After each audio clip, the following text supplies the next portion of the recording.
That's,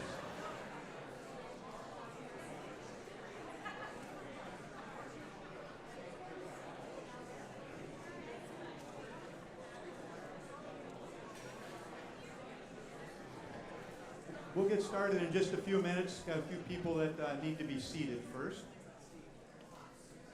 Continue your conversations.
Okay, we put the house lights down and we'll get started here in just a minute.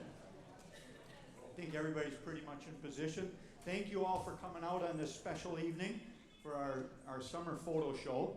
I think a lot of folks are here to honor our special guests. Before we get started, just a couple of personal reminiscings and some reminiscings that others have shared online with this.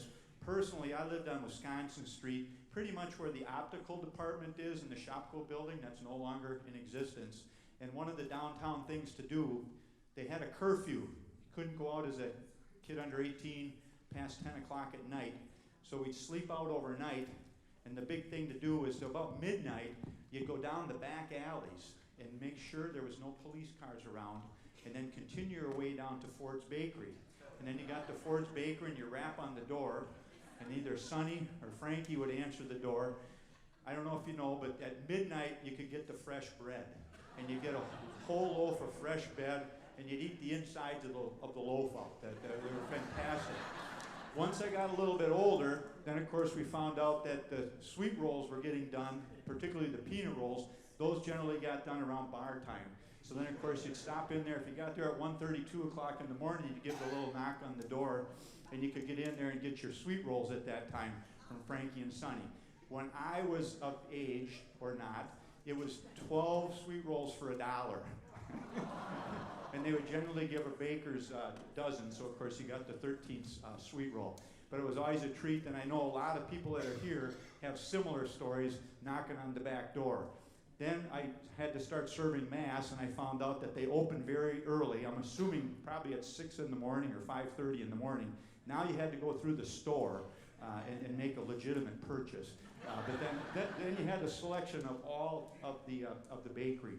I am going to share one little thing. I did find when I started bartending at the ripe age of 17 at the Union Hotel, I did find that a 6-pack of Pabst Blue Ribbon worked very well in lieu of 12 dozen sweet rolls also. I don't know if Casey got any of that beer or not, though. Before we get started on that, we're all familiar with, most everybody here, not everybody, is familiar with Casey from Ford's Bakery and possibly from Ryan Funeral Home. Just a little bit of background. Casey went to St. Mary's School, where he was quite an athlete there along with his brother over there for Father Hippus back in the day. Ended up going to De Pere High School, graduated with the class of 1941, where he played football and basketball, and was part of the state consolation championship basketball team. Quite an honor for him. He then went on to the University of Buffalo. Is that correct, Casey?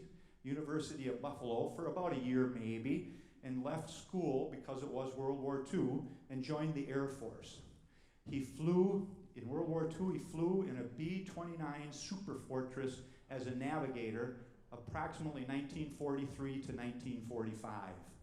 At that point, coming out of the war, roughly after post-war, he purchased with, I believe, Emil Smits, Ford's Bakery, and shortly after that, he married Norma Jane Schumerth in June of 1947.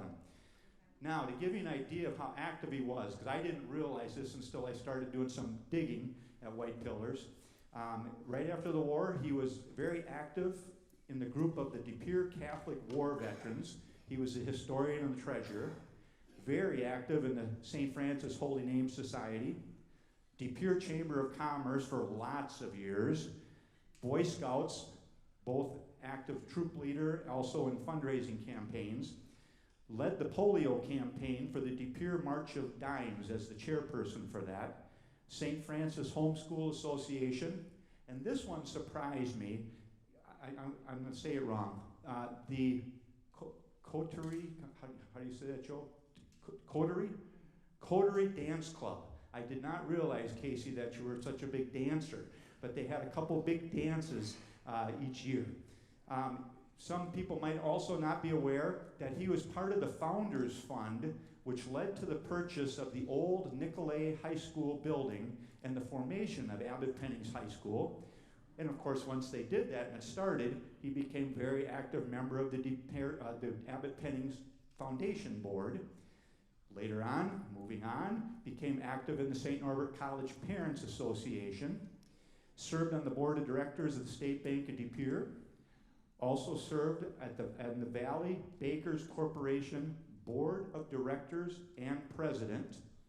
And you know how many? He was the president for 13 years and served on the board of directors for 30. So he probably knows everybody who ever baked anything in Wisconsin. And the final thing, and by the way, this has not been to be all-inclusive, and I'm sure it's just a snippet of all the things he's involved in. The final thing I found, and I thought, I gotta get done here, my wife's gonna be mad at me, the City of De Pere Board of Health. He was very active in that as well. So with that said, I just wanted to give you a little background. We're going to focus more on Casey in terms of the Ford's Bakery situation, but there's a lot more to Casey Kolb and Ford's Bakery. So we'll get started here.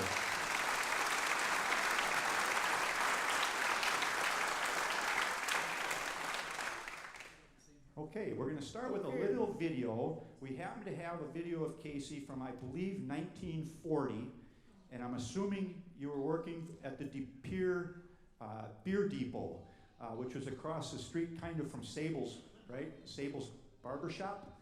And we've got a little shot of him. That's Casey right there. Hauling cases of beer, if I'm not mistaken, from off the back of a truck.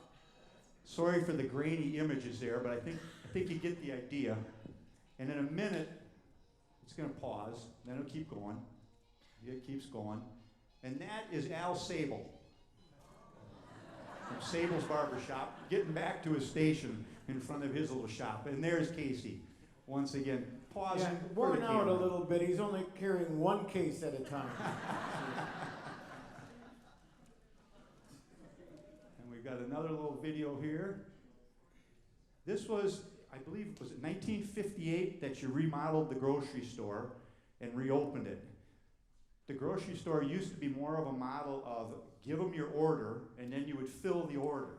And they would either deliver it to you or you'd go pick it up from the store. You didn't go walking around with a cart. Well, in 1958, took out an $8,000 loan to remodel the grocery store. And this was kind of the grand opening. And I'm thinking some of the kids are in this video. And of course, Casey is, oh, let's hope that this works. It worked when we started the show earlier. Just hang on. Oh, we were going so good, Joe. Ooh, we don't want to miss this part. Bear with. Here we go. No, it's still loading. It's still loading. It's worth it. There we go. There we go. Go big screen. There it is. That's Norma Jane with a couple of the boys heading into the New Ford's Bakery. The food shop. Which boys would that be?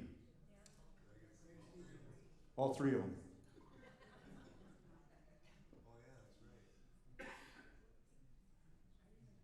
Now, mind you, you didn't have shopping carts in the old one.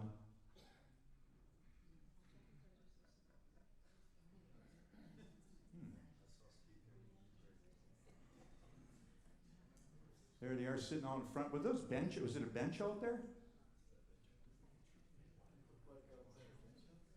Display of watermelons. You know about watermelons, Joe. Hey. We're going to go inside the store in just a minute. I'm assuming this is going to be the minute we go in. Casey, did you buy in with Emil Smits? Emil Smits, is that who we bought in with? Yeah. Okay. There we go. Bananas. Canned goods, they're still stocking the shelves.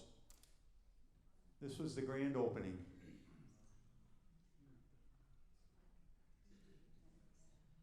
Beautiful produce display. Heads of lettuce. There's Norma Jane. Who's that gentleman?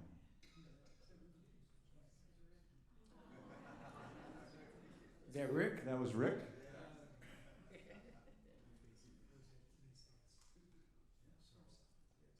Marcella Van Wright. Marcella, is that Red Van White? Red Van White's Yes. mother? Yeah.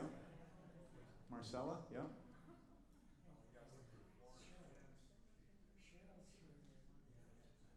Making sure everything's in order. There's Emil. Emil Smits.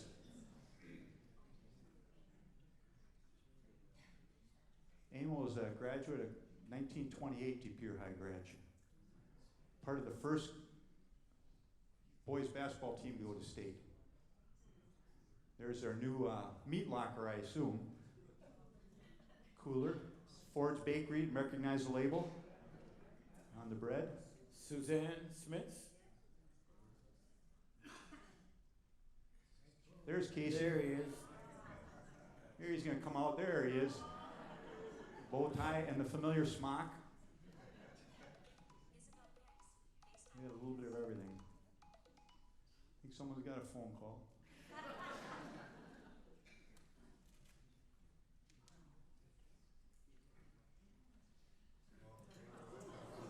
Popsicles.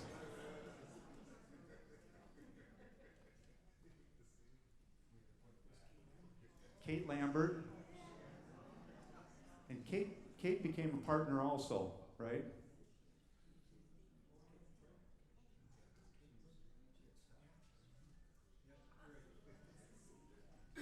I'm assuming that mom was the first customer. And notice she had to pay for the goods. A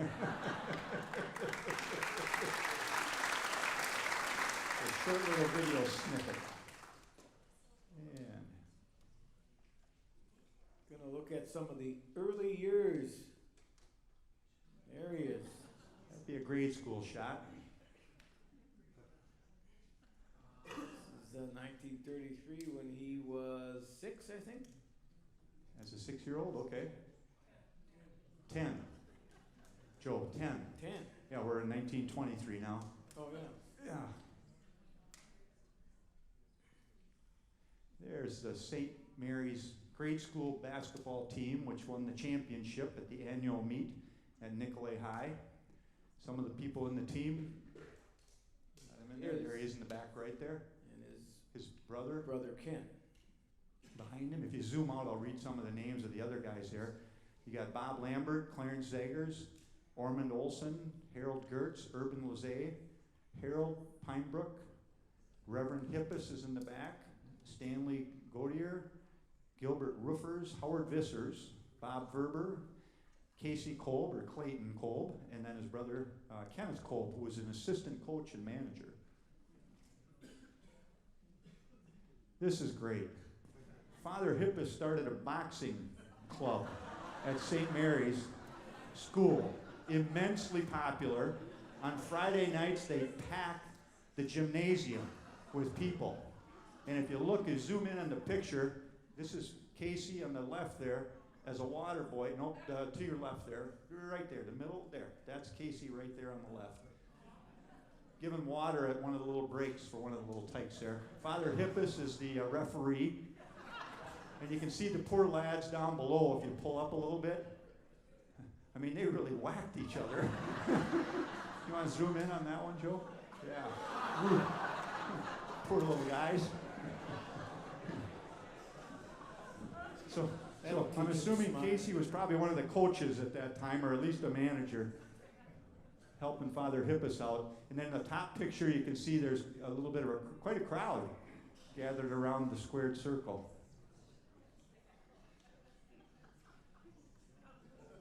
And that's a little close-up shot of Casey. Norbert Leiberg.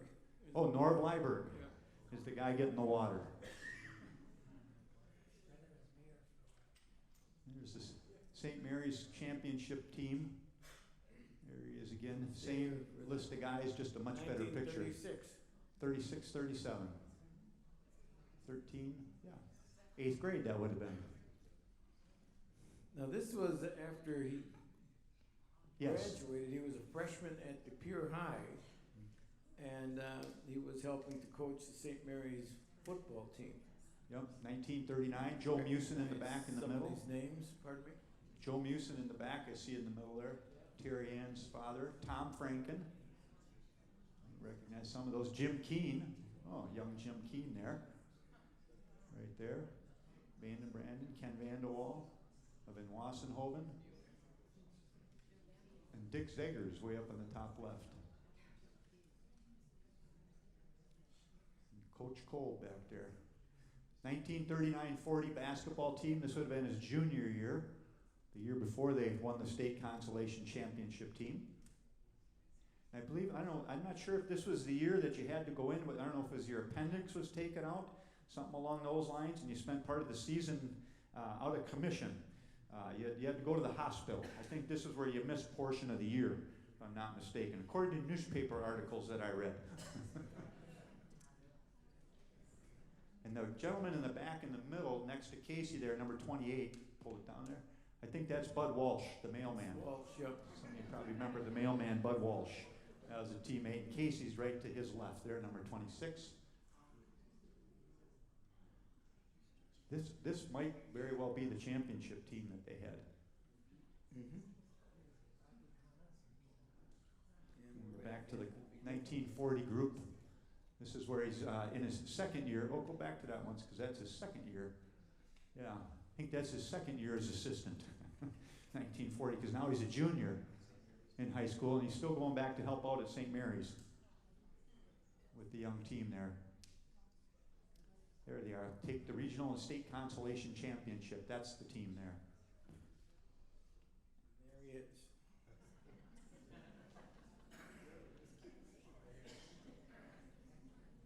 That would be your high school graduation picture from Kelburn Studios. And there's one when he's probably on the Valley Baker's board of directors, in all likelihood. And here you see Nicolay High School, which opened in 1923. So 100 years ago. Nicolay and Casey are the same age. Yep.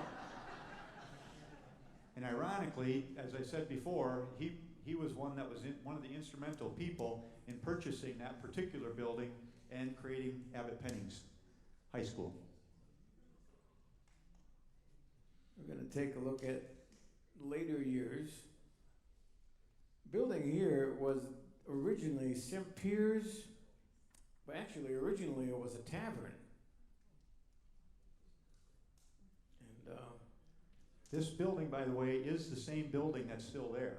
It's the left side if you're facing the building.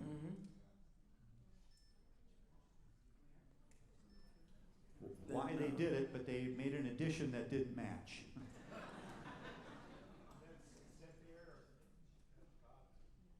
St. Pere, yeah. Where is that? Oh, by the here. carriage? That's, yeah. Bill, isn't it William St. Pere? William St. Pere.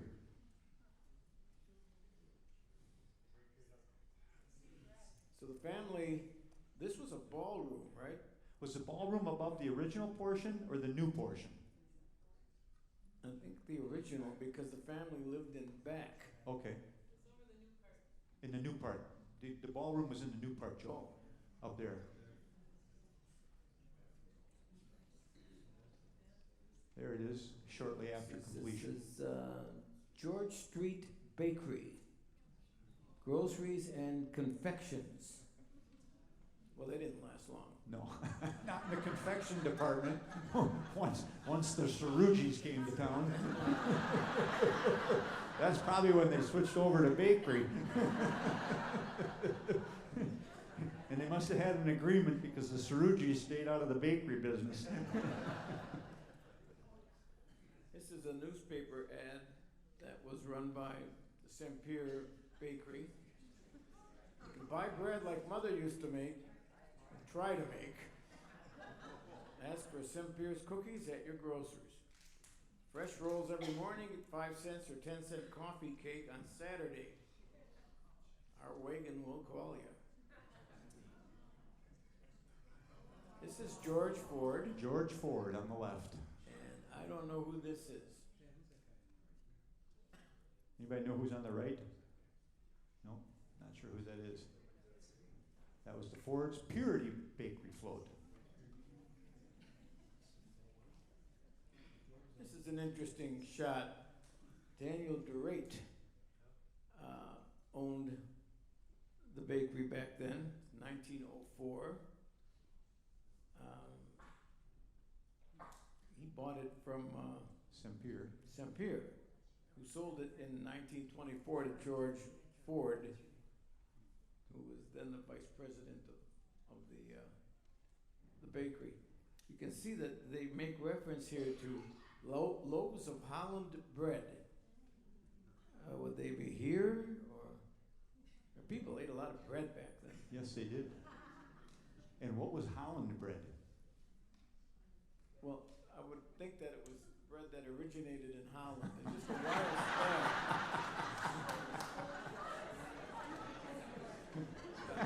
I appreciate your curiosity. Yeah, well, that's what I'm here for. Set you up a little. And they had their donuts here, except that they were never called donuts at Ford's. They were called fry cakes. Fry cakes, okay. Miss Hockers, didn't she become Mrs. Ford? I think you're right.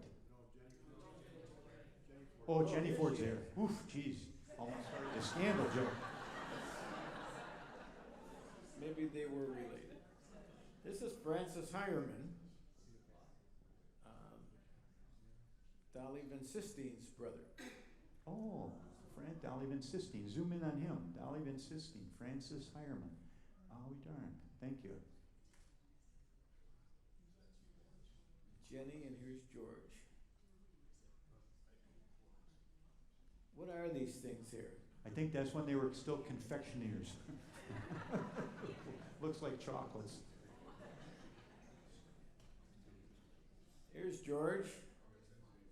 Is that a muskie or what? Muskie.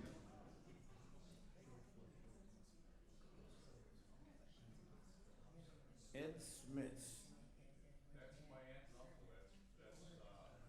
That would be Florence. Jenny Ford would be Florence's aunt. Oh, okay. My great aunt. So Florence married Smiths. Yep. So she, Beck Ford. okay. Any relation to Emil Smiths?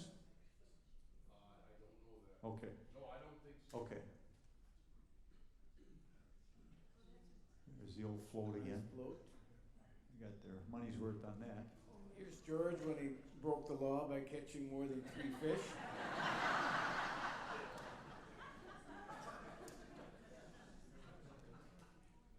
And there's the lovely Norman Jane Schumerth, who became Mrs. Casey Culp in 1947. Yep. This is Marcella Van Wright, who was actually a Vanden Langenberg before she became a Van Wright. My guess is this is when you go place your order. This is before the store remodel, right? Yeah, they wouldn't let you back there. No. You could not grab your own soup. No. You'd either call your order in or you'd give them a list. Yep. And they'd fill it out for you.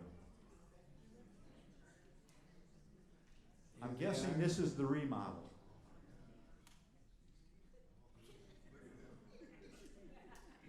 Did you ever use that pencil behind your ear, Casey?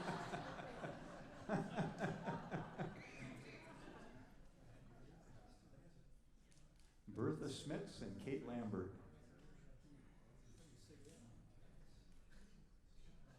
What does that say? Flour sacks, 4 for $1. Waste not, want not. I assume they were empty. Right? Yes, that would be my guess. At 4 for $1.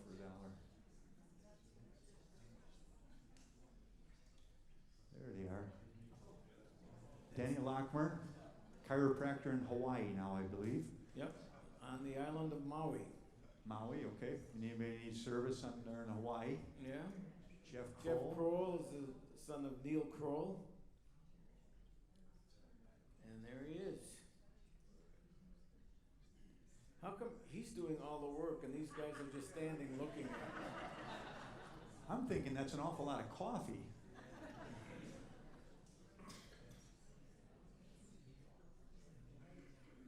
Here they are on Sidewalk Carnival Days. There's Jeff, Casey, and Emil's daughter, Suzanne. 95 cents each for watermelon.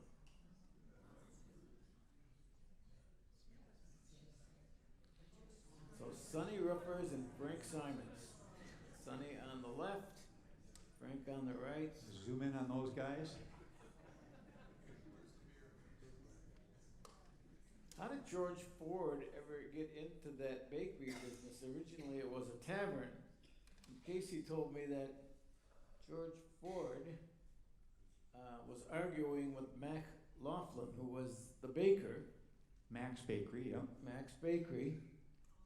And George said, I'm going to put you out of business. And he bought St. Pierre's Bakery and did just that. So those of us that would have gone the wee hours of the morning to do shopping, I don't know, Casey, did you get a cut of their business when those guys sold that stuff, or? I guess not. Yeah.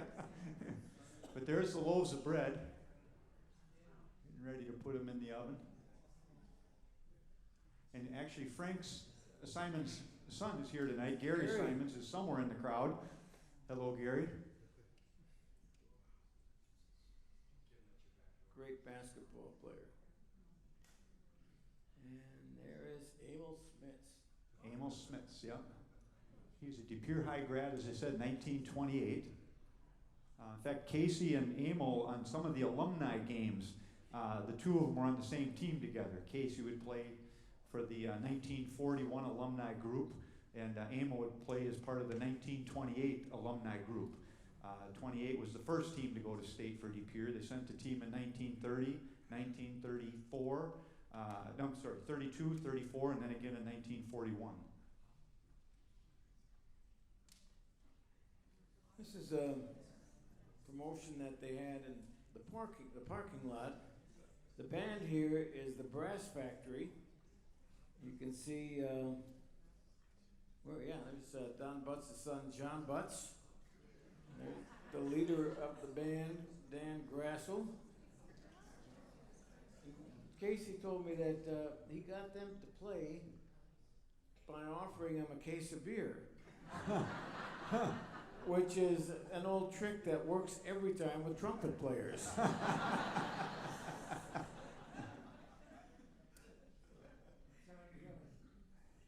It's the back of De Pere Beverage. And that was the door we went to in the wee hours. Mm-hmm. And there's Emil. Pat and Emil. And his son Pat. You want to zoom in on that? Just there we go. Playing the part for Sidewalk Sale Days. Here you can see Emil Smits and one of the architects from I think Selmer. Selmer, yep, Selmer Yeah. Company. And Norbert they're looking at the Adelby. blueprints for their remodel of Fords, and there's Casey on the right. That was 1958. And they redid the front. And the inside. Is that when they put the sign on the side there that's still there? Yeah. And there it is, Casey Culp, proprietor. It's a Ford station wagon. And this is the auction that they had. Sonny Roofers was with Fords for 54 years. Randy Roofers was with Fords for 52 years. His wife Eve, and there's Frank, whose With son Fords. Gary was 51 the years. kid that won the 1957 or 58 state basketball championship when Fred Dillon was in the hospital. Yep. And he did the impossible by scoring 40 points in the last 3 seconds, I believe. Or at least it seemed like it. He was a great player. Here you see Marianne Van Bogart On the right. and Suzanne Smits. I don't know who this is, but she looks good on the hood of a car.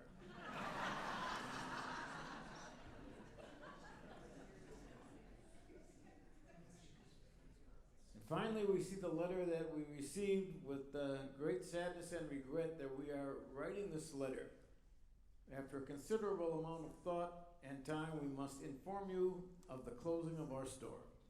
We are no longer able to provide the quality of goods and services required of so many of you at a reasonable cost. The last paragraph is the most important.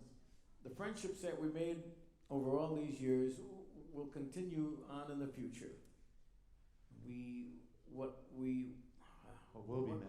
you. The shopping visits that we had with so many of you, and the chance to catch up on all the news of your family and friends, vacations and travel. God bless you and thank you for your years of support. Signed, Casey Kolb and Kate Martin. Very nice.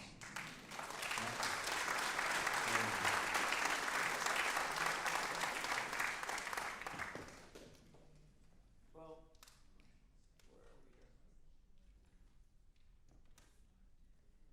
I mentioned that, how did Ford's Bakery survive? In the 1930s and 40s and into the 80s, De Pere was home to over 25 grocery stores and half a dozen bakeries. When Ford's closed on August 17, 1989, it was the last remaining mom and pop style family grocery in De Pere. How did they survive? They had some competition. I'm going to read a few of the names of the people who were in business at that time, and Ford's was the last one standing. A&P, Baton's, George DeGroot, Joe's out on North Broadway, Knutson. The Lee store had groceries in the basement. George Nimey, Norman's, the Red Owl, one that was on George Street and the one that was by the Bank of De Pere in North Wisconsin. Schmidt, Steckert's had groceries. Wellens had that little store across from St. Francis. On the west side there was Mickey's, and there was O'Mara's and Goral's, and Gordy George's dad, the O'Donnell Grocery, Whitbro's, Red Owl on the west side, Beerenson's, Jacobs, Max France, Willems, Chaudry, and Verheyen. Altogether, over 25 grocery stores. And how did they do it? Well, in addition to being an excellent bakery, Ford's was known for the manner in which they treated and respected their customers. Anyone who walked into Ford's was welcomed, usually by name. These days, the mega markets and the big box stores tout customer service. Casey Kolb lived it every day, and everyone in De Pere will remember it. So everybody, please join me in wishing and thanking Casey Kolb as he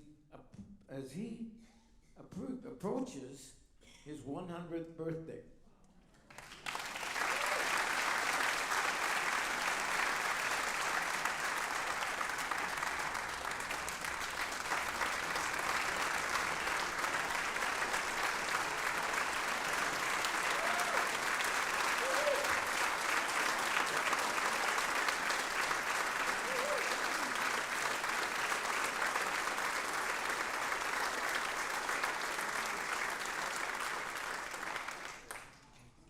I would expect McKim to lead you in a chorus of happy birthday, but everything he sings sounds like how dry I am. Got a little bit hoarse. Wonderful. We will do a little birthday serenade a little bit later. For those of you who didn't see it, the famous Ford's graham cracker cakes. There are 3 of them out there just waiting for you. Five So of make sure them. you stay. Yeah, and I should point out, obviously, I know they did a really good job trying to come up with it, but I don't know that anybody really has the true graham cracker cake recipe. I'm pretty sure of that. But Uncle Mike's Bakery was gracious enough to donate 5 sheet cakes for Casey's birthday, and they said to wish him a very, very happy birthday.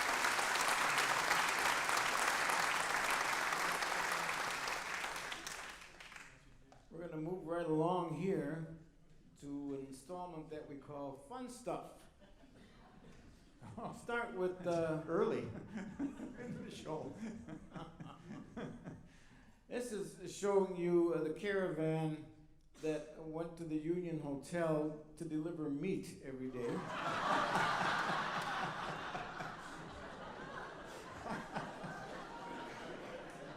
That's a new one.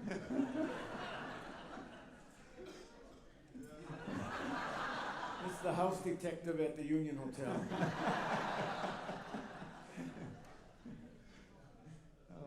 And this is Hans' first sight, the drugstore. Yep. Here you see McKim pointing. And actually what he's doing is, Imitating something, I'm sure. no, he's trying to learn the dance steps that John Travolta had. Saturday Night Fever. It cost me my knee.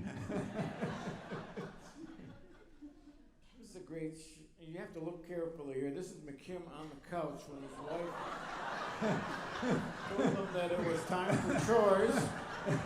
It was a late night, So he kind of disappeared. a late Sunday night.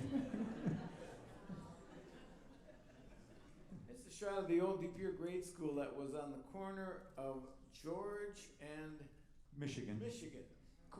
right across the street from Ford's Bakery. Yep. And you can see that it was, there's a Lee here. Ann The Lee. Lee Yep. family. Helen Lee. Helen Lee, there. Marguerite Steckert was a Lee, and these are her aunts back then. And the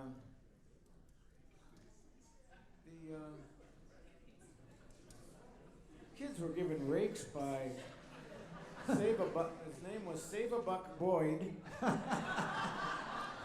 he was in charge of the budgets for the schools. And he figured, well, we give every kid a rake, they're going to rake the lawn and get a Phi Ed requirement too. The kids didn't look too interested in that.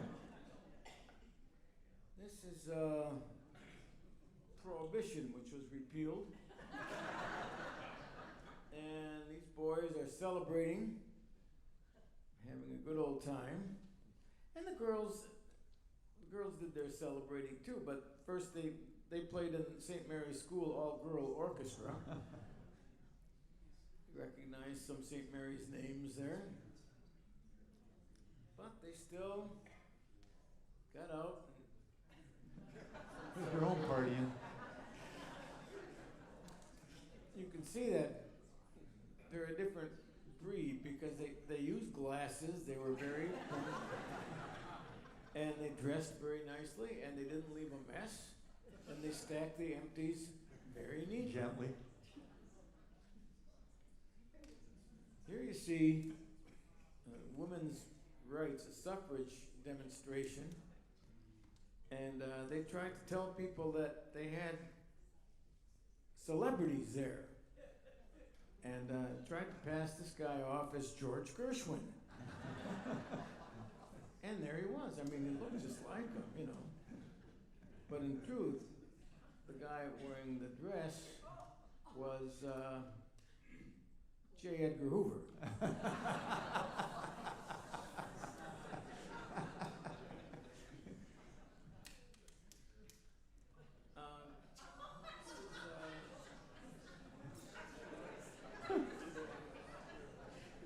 Down the shut. Yeah, this is a.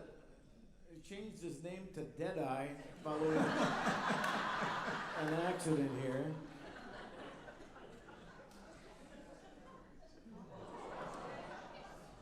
I don't think Mayor Boyd is here tonight because his limo got tied up in the roundabout. on the east side.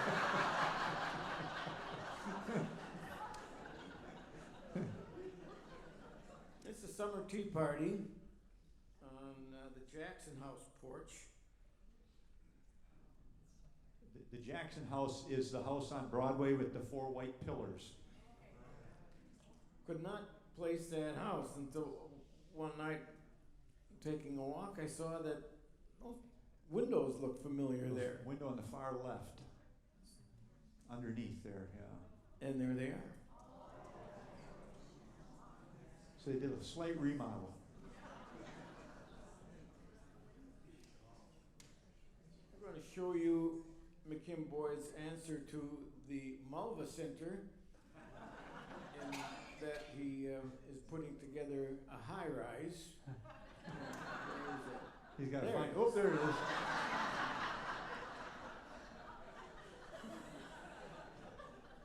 This is the artist's drawing, sketch of the new Packer Stadium back in '57, was that?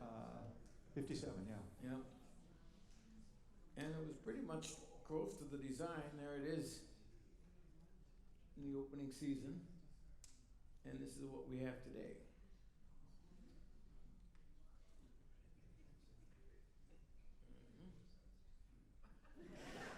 Next we have the St. Francis School class of 1964.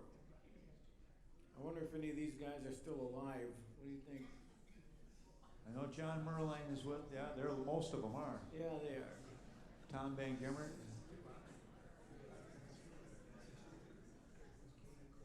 Father Charlie Huffman's still around. I see him every now and then.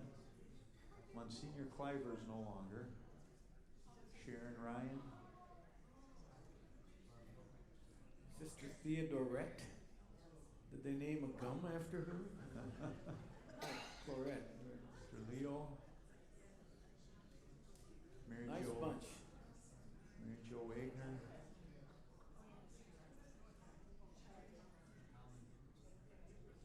This next one is a picture of who's who in the West Side. This is at Jansen's Tavern. Buck's Tavern, Buck Jansen's Tavern. No, that's a different one. Oh, this wait, one okay. was on North 6th Street, right across from Bernie Candy Ford, Oh, okay. where the sushi place is now. Yep, or was.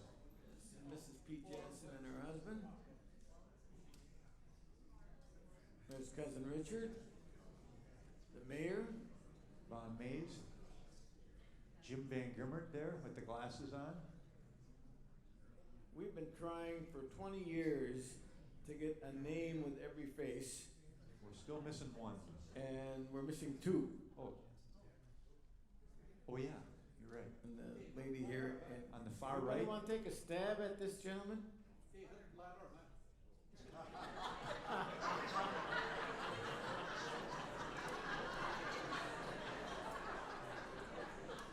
Well, we'll keep working on it. It's the Nicolay High class of 1934, and it's another who's who of Westy Pier. A lot of familiar names here. Paul Miscella, Paul Miscella, yeah. owner of the Deep Pier Theater, Stan Vincent. George Ferris, whose wife was Alida, operated the Ferris Wheel Restaurant. Margaret Laurent, who married Bob Danon. I think she is Blanche Savageau. is that Pat Hitt's mother? She Yeah. married Chuck Hitt. Jane St. George, her father owned a clothing store. Very nice bunch here. We're going to end this with a picture that I got from last summer. It was taken at the annual Board family reunion.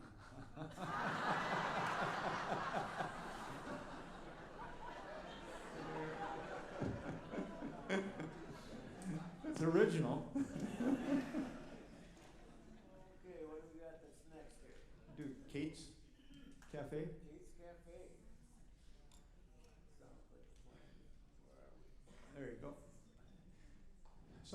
Kate's Cafe, for some of you that may remember, or those that don't remember, I should say, was on Broadway, South Broadway, kind of mid-block, just a little bit past Paul's Bar, not the Rathskeller, but Paul's Bar. You had Paul's Bar, then you had the lesser cafe called the Kitchenette, where you could get a whole lot of food for a little bit of money from a long counter. Some of you probably remember the Kitchenette. And then, if not the next one, the very next one down was Kate's Cafe. It was kind of upscale diner, is what you had there. Next to Keel's Furniture. And there's Kate's there on the left. And then you see Reinhardt's Shoe there. And you can see it from the north. Eat and eat. Eat and eat again. Yeah, Gamble's went into the old Keel Furniture store. It pretty much sums up what architecture in the 1950s did to some old buildings in De Pere. 50s and 60s, yeah. Yeah. Kate's Cafe was run by Kate Renard. And there she is. On the left there. And one of the things I found out when I posted that we're going to have Kate's Cafe as part of the show, it turns out that I didn't realize it, but Kate Renard ended up marrying Stanley Day, who had Day's Tavern over on the west side. I was not aware of that. And somehow it's related to Rick Willems, who used to work for Bellatti's family. I don't know if Rick is here tonight. There's some of the servers. Remember any of these names? I believe Sis Doretta was born deaf. And she's a very hard worker and very sweet lady. Another shot of them. Oh, there's Jane Lizzie. I think Jane is here tonight. Jane. That's Mary. That's not Jane. Joe, you got to correct that. I like it like this. Change it yourself.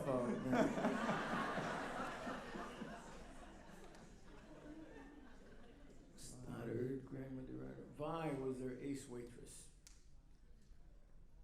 And I don't know who he is, but he's having breakfast. I'm gonna guess he's a regular. Mm-hmm. That was the old Kate's Cafe with the booths and stuff in it. And this is Sis with a patron. Now, these are Lasays in the back seat, right? No? Well, they are tonight.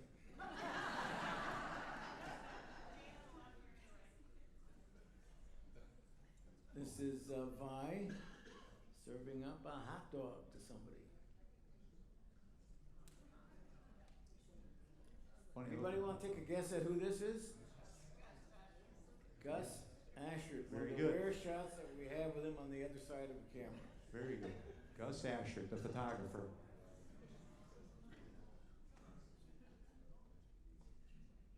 You can see.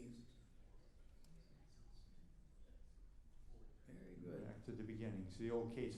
And then they did do a remodel at Kate's Cafe at some point in the 1960s, with more tables and much nicer. It was a very good little spot to go. We had 3 little diners on the east side there. You had the kitchenette, Kate's Cafe, and the other one right by the post office was Mac's restaurant. Take a look at We got Nicolay employees? those stories. Okay. These are buildings that have disappeared.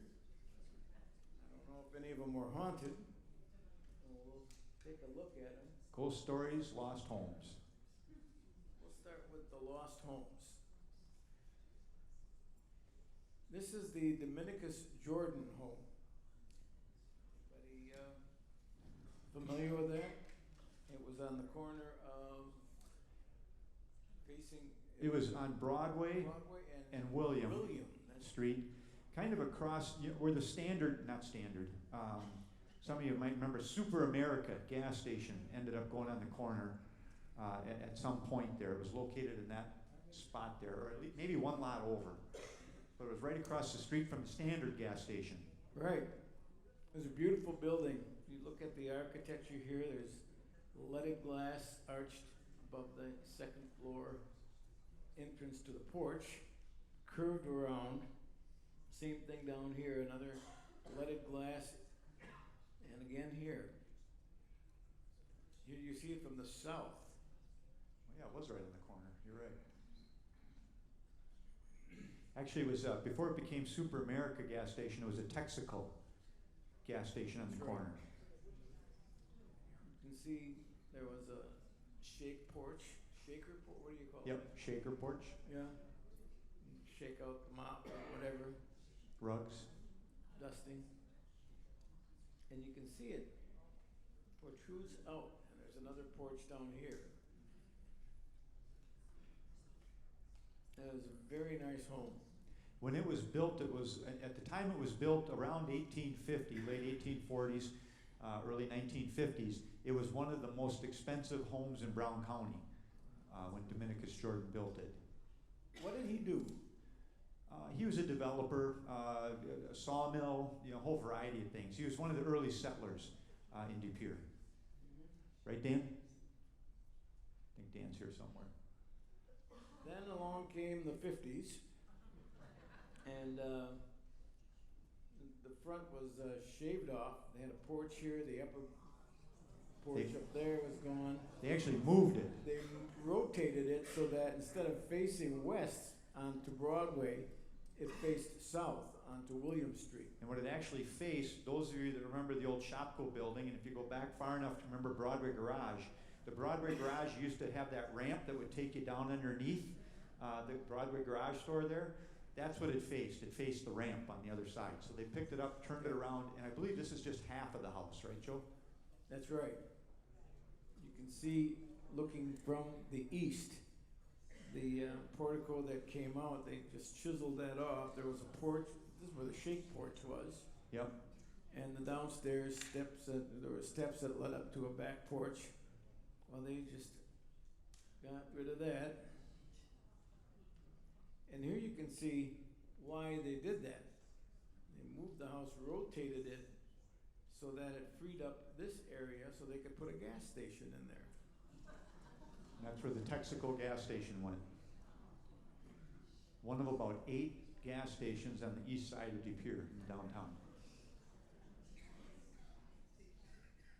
This is donated by the late Chidi Guerin. This photograph, you can see the red owl and the old A&P and the bank and all of the stores on Broadway and downtown De There's Pere. the Shell gas station down below on the corner. Where's that? Over here? No, Shell's down on the bottom. On the bottom. Shell, yeah, that's where, kitty corner from Century Bowling. Keep pulling. There's the Shell gas station on the right. Oh, here, yeah. Yeah, Dick Watermullen. yeah. There was a Coffee Funeral Coffee Home, Funeral Home. which then became Cotter Funeral Home. That's the new fire department. They might not even be in the building yet. Oop, back up one. Back up one. This is the Becker. There you And go. this used to be on Wisconsin North Street. Wisconsin Street. I don't know what this is. Mike Fleck, are you out there? What is this? Like a farmer's deal, what they call co-op or something like that. Oh, yeah? No, it was when it was on Wisconsin Street. It was like a laying hall, that type of a thing. It was a meeting hall that they had on Wisconsin Street. It would have been part of the A&P, now Cerrugi's parking lot. It would have been right in that area there. They picked it up and moved it. That's Gertz's Bar on the far left, and to the right of Gertz's Bar is where the blacksmith shop was. Here. Right there, yeah, that was a blacksmith shop. But the building, the hall that's there was moved from Wisconsin Street, North Wisconsin Street, into this location here. That's right. Telephone company on the far right, yep. St. Mary's in the background. We're looking right across from Pepsi, where people used to, as kids, we'd stand in the window and watch the bottles go by. Amazing how you could stand there for an hour. And the process never changed. The bottles kept going, the caps kept going. He And you'd knows watch from them every day. experience. This is the Becker home, which is right where that was extricated. The structure that we saw here used to be here, and they pulled it out. I think that's it. I think you're right. That's my old house. Yeah. That was the French house. Well, in fact, this is when they're tearing it down. If you look at the back side there, they're ripping the roof off. That was part of the TIF. And don't feel sorry for us. My mother waited 25 years for the city to buy the house so she could get out of it. And Joni, I think you remember that. She used to have to wear waders down into the basement because things would back up down there every now and then. But it was a great house. This is gone and forgotten. Want to take a guess at what building this is? What was it? The tavern by, I think, by, Polo Resto. Yep, you're absolutely right. Charlie Hall. Charlie Hall's Tavern. That become Jimmy's Bamboo Room? Yes, it did. Yes, it did. Jimmy's Bamboo Room. This Is that a Lenan? Lorraine Franken, married to, is that Bill Franken? Jim Franken. That's right. Jim Franken. Yeah, in fact, the son Tom is here tonight. And that house, I think, was right across the street from our house on Wisconsin Street Yeah, it was on the corner of William in Wisconsin. and Wisconsin. Yeah, I remember that house. Well roofed, very nice house. That's where the Shopko building ended up building there, right up to Wisconsin Street on there once they took over. And this is the Coffee Funeral Home, donated by Marianne Coffee Schmidt. Beautiful. Yep. Anybody remember this one? Is that West De Pere, they West tore De it Pere? down to build a girls' dormitory as a Culbertson house. And one of the girls' dormitories on the river, right? Yep. Took that spot. Beautiful home. I think was the music hall at St. Norbert back in the 40s. It's a 4-square. And I think this was on the corner of Fulton and Broadway, or Franklin and Broadway. The Merrill House. Franklin and Broadway, okay. Not looking. Switched names. Franklin became Oh, Fulton. Fulton, and yeah. vice versa. Franklin and Fulton switched back in the late 1800s. Wow. Queen Anne style. Was this North on Wisconsin Street? Was this North Wisconsin? Yes, This was a kind of across the street from the Merline House, next to Correct. the Scanlon House. right behind Scanlon. If you look to the right, this would be Norb Scanlon's Norb house in Scanlon's. this area And here. then kitty corner from Scanlon's was the Merlines. Yep. There's the Scanlon house. That's the Scanlon House. Federal style, one of the oldest houses in De Pere. Right next door, across the alley from there, was the Temple Hall, Masonic Lodge, Masonic Lodge. which was that a Presbyterian church? I think it congregational, I think, Yeah, for they got some reason. customized into a lodge. Yep. Now, this is the subject of an ongoing discussion I have with Dave Hubelmans. I say it's our old house on Fulton and Michigan. 914 George, Montauk. Yeah, you win, all right.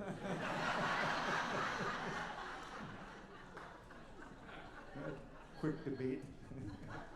Yeah. You can see here, this is the house on Fulton Street. There's a window there, and there are 3 windows in front. And I hear they only have 2 and there's no window. But the point I'm trying to make is that this is probably one of the first of the cookie cutter homes. Because it was a catalog. You could have this model or that model and Okay. choose your different improvements on it. Customize it. You could customize it, right? You could customize it. Yeah, customize it, right. Was that Annie Beattie's house? No, Annie Beattie's house was north on Michigan Street here. This was Foster's. This is a variation on that theme, you know, 2 windows here, a porch here, but they added the 2nd floor. This is the Willems house on 2nd and Miller, which is where they put the Van Dyke Gymnasium over there. Tore down some houses. And we're back to the, Beginning. yeah. And now, we're gonna move to the Nicolay ones. Oh, yeah. I wanna make sure we get those in, because we missed that the last time. You're so well organized today, Joe. I wanna give you my compliments. Usually it's much more of an adventure.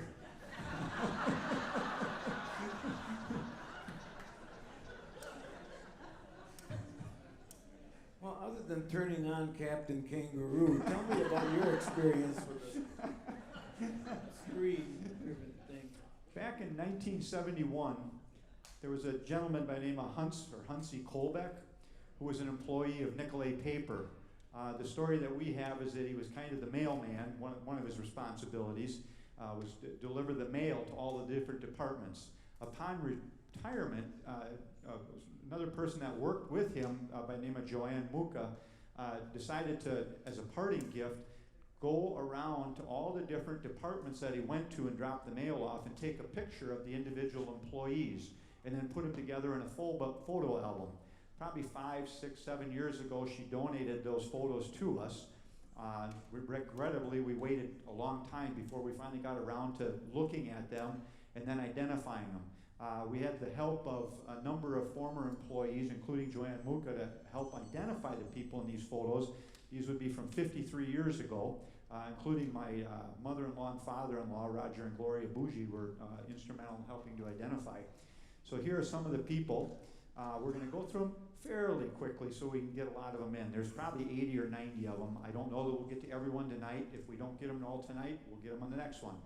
This particular individual, looks like secretarial, is Mary Mayer, or Mary Meyer. She worked in quality control with Don Barber. The next photo is Don Barber. Worked in quality control with Boltman, Rolly Boltman, Ed Kolakowski, and Mary Meyer. The next photo is Jack Stowe. He was the foreman of the rewinder department. I don't know what the reject thing is there. Next one is Don Roth, who is in manufacturing.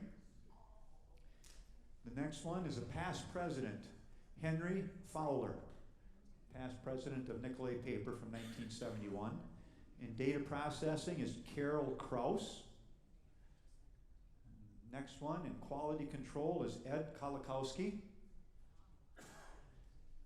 The tower foreman's office, this is Elmer Mitchell.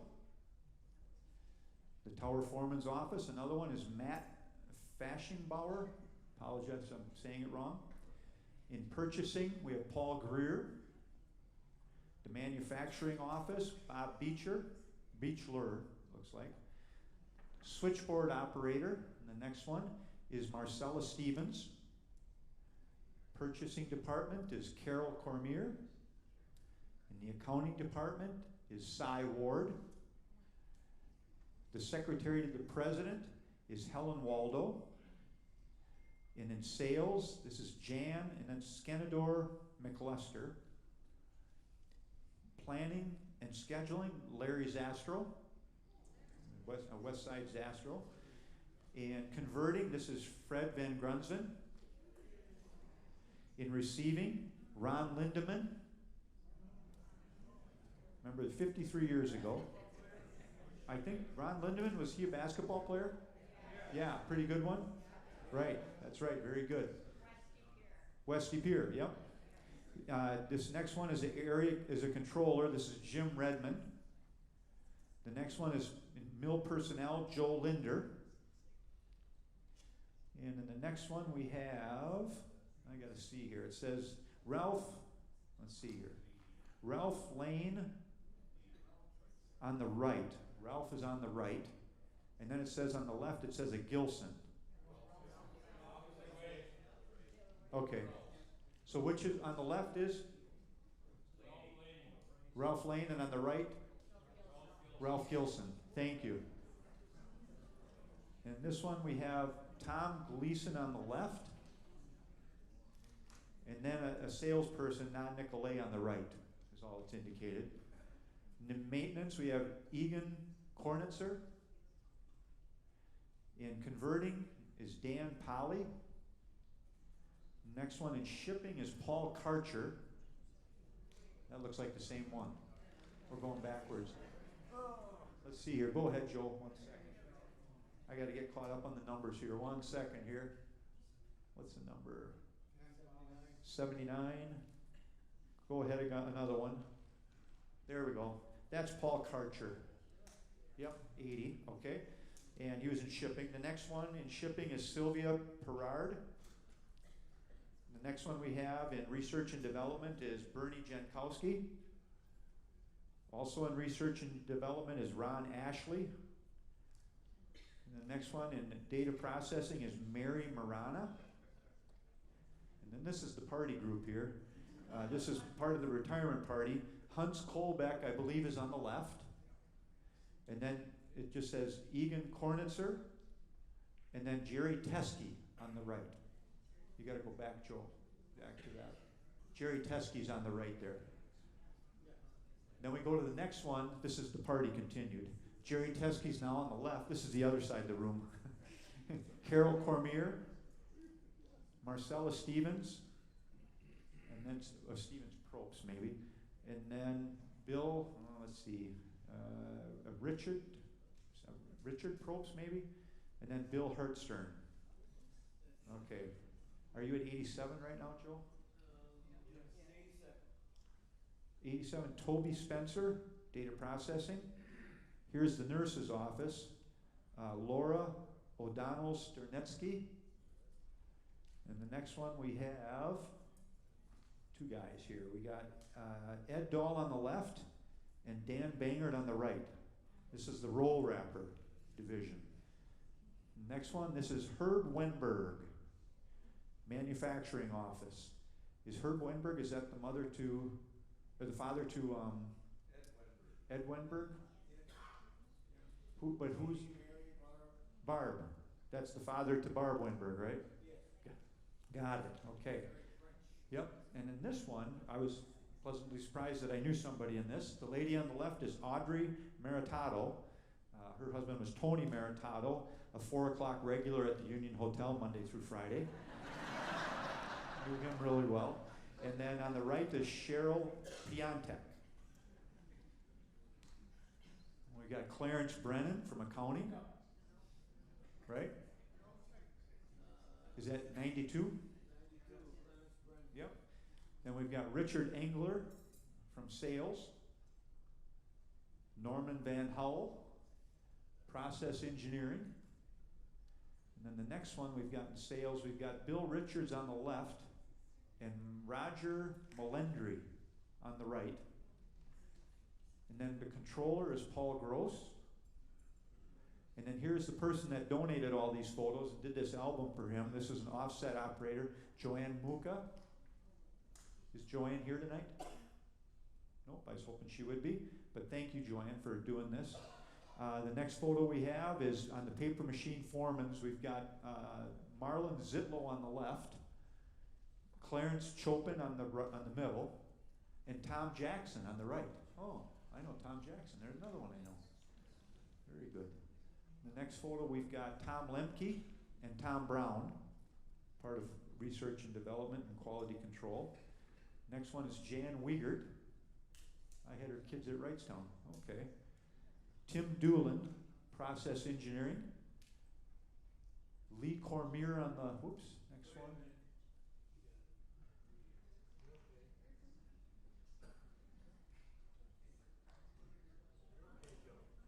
Just got to hit the arrow. Yeah, there we go. Lee Cormier on the left, Clarence Brennan on the right. Next one is Chuck Armstrong in the front. Oh, hang on a second. Oh, yep, sorry, Ken Cormier. Ken Cormier, roll wrapper. And then this next one here on the left, Chuck Armstrong's in the front. And then Don Ruth is in the back. I don't know how you could tell that was Don. And here's a shot of Bob Eder, who was president of Nicolay Paper at the time. Wonderful man. He's got a few more here for this. Clarence Vandermissen, who was in the foreman's office. Ben Strong, process engineering. Phil Whiting from the executive offices. Tim Doolin, process engineering. Mona Havel, who was in accounting. Pat Rebke, who was a stenographer. Actually, we're going to go just a little further here, a couple more here. This one we've got, oh boy, here, Barbara Rio on the left, Sharon Thiel in the middle, and Marcia Labs on the right. There we go. Peter Janowski, Peter Janowski in accounting, Susan Proust, mill personnel, Elaine Spreeman from the manufacturing office, Bill Mewson. That doesn't look like Bill. Susan, Elaine, there's Bill Mewson, right? Yep. And here's who we'll end with for today. We'll pick up the next program. There's who was the celebrant of this whole festivity in 1971 on his last day, Hans Kolbeck, the mail clerk, I'm sure with his mail bag right there. So anyway, just a little snapshot of one day at Nicolay Paper Company. We will pick up with the remaining, roughly 25, 30 employees at the next program that we do after Hans Kolbeck. Thank you, Joanne Muka. If anybody knows her, thank her for that wonderful donation. It was fun to get those people together to help identify. And then you were going to move to...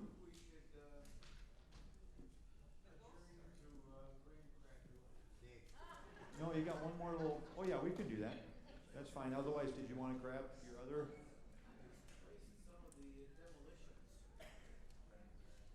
Hang on. There you go. There it is. Here we go. We'll wind up with a quick look at going today, going tomorrow or something. This is the old Lawton Town School, which was torn down to make room for the Lincoln School, which is, I think it's a Montessori school now. Yep, Montessori It's school. a nice building. It was built by the Lawton family. Yep. This is the Lincoln School Band. You notice Lauren My cousin Olson there? Marvin, yeah.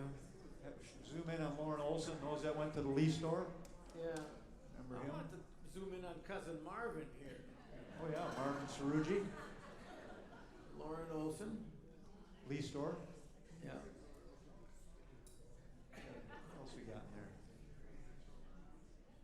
This is when the 4th and 5th grades Oh yeah. were held in the basement, what is now the gymnasium of Nicolay High School. Well, no, but not the gym. This was in the basement of the Pennings building, the Nicolay High School building. The gymnasium was a separate portion. So they did have the elementary school at one time was in the basement. So like the 3rd, 4th, 5th grades were down there. Yeah. And then the first floor that you had, that was 6th, 7th, and 8th grade. And then the high school was on the top floor of the building. So these kids were in the basement of that building when it opened. So it would have been in the late 1920s. Soon to be forgotten or taken down. Yep. We are going to, Joe and I are going to go through and do a video walkthrough of the old building at some point, which we will show at a show, but we'll also post it out online. And then the college in the fall is also going to do an open house for people to go there when they have that fall fest that they do in September. So it'll be an opportunity for those that went to both Nicolay High and also Abbott Pennings to do one more walkthrough. And probably at that point you'll understand why they're tearing it down. There's Lincoln Grade School that was built in 1957. Yep. This is the old St. Mary's Rectory, Gothic style. Judging from the age of the cars, I think that's a 53 Buick. And this is what happened to it. Unfortunately. St. Mary's Church. And it was taken down when they built the new one up on the ledge on Sportsman's Road. Right. This is the St. Mary's Convent. It was built in 1912. This was on the corner of Superior and Charles Street. Yep, Superior and Charles. Yep. This is the final construction phases of Minahan Stadium back in 1938, I think. I believe you're right, 38, yep. And these are the beginning destruction photos of taking down Minahan Stadium. That's the old castle on the hill. That was the high school, built in this is amazing. This school, the castle on the hill, was built in 1899, and the last remnants of it were torn down in 1939. So 40 years. The great thing is a lot of the buildings built in the 1930s. Now, I'm not including the 20s because the structure changed that much, but in the 1930s they made more use of structural steel. So the old De Pere High School building was able to be repurposed. This particular building, people were wondering why it was torn down. Well, it was a wood frame structure that had very limited plumbing, very, very limited electrical, and it outlived its practical usefulness. And there it's the tear down. This was the De Pere, where the high school auditorium is. The old De Pere High School auditorium on Broadway there, it was right there. When the high school was built, that we knew, that I went to, the original high school was the part to the right of the front entrance, and the gym was added on pretty much at the same time it was built, about 1930. They used the old high school, the castle on the hill, almost up to 1939. And when that was torn down, that's when they built the auditorium. but they used them both for a Oh yeah, while. you can see they're connected there. That's the old with the new. This is one of the few pictures that we have of the Lawton Town School. And here you see some. Harley Stoll on the bottom left. I often wondered how Boogie got his nickname. What's that all about? Boogie Baby. Orville was the real name, Joe. They said Orville was the real mystery name. we have uncovered tonight. Orville. Yeah. Harley Stoll. Yeah. That's something. Harold Jansen. James Hughes went on to be Congressman. James Hughes. Les Beaupre. That's my dad. Al Sarugi. George Charles.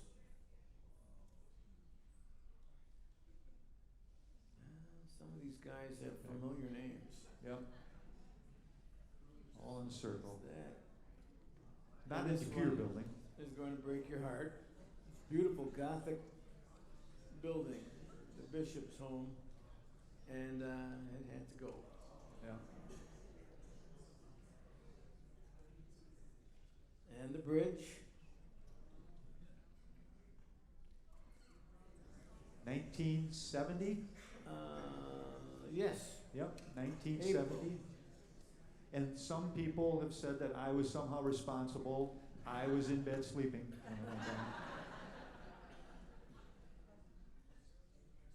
There's the old West Side Train Chicago Depot. Northwestern, the beautiful Eastlake style building. The Nicolay restaurant did try to recreate the Nicolay restaurant in the same style. They did a pretty good job, not bad. Keel Furniture, which became Gamble's. What is she doing up there? Yeah, it does make one wonder. There's the same shot. We had that. This is. The interesting thing, and a lot of these remodels were done in the 1960s, and I would say that Paul Miskella, I'm not kidding, he was probably responsible, or not responsible, it's not that it was his choice, he did the work for the people, but he probably did about 40 or 50 downtown buildings with the covering of the facades that they did here. But that was the thing to do in the 60s. You covered your outside facades, you painted wood, you paneled walls, you covered everything up. That was the style. And back to the beginning. Well, I want you all to stick around. We're going to knock off a few minutes early so that Mike Fleck can get a chance to have some of that graham cracker cake. I do think that we should just do one quick happy birthday while we're all in the room together. Okay. I don't have the voice. You were the music guy. I'll step in. If you would all join in a little happy birthday to Casey to kick off the celebration of 30 days of his birthday here. You start. All right. Here we go. Happy birthday to you. Happy birthday to you. Happy birthday, dear Casey. Happy birthday to you.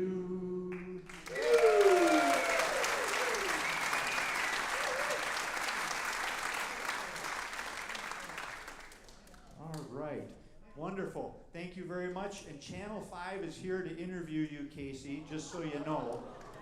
So make sure you're all ready to go. Thank you all very, very much for coming. In fact, I'm certain this was a record crowd. Look forward to seeing you at the end of summer, very early fall again, okay? Thank you. Thank you for coming.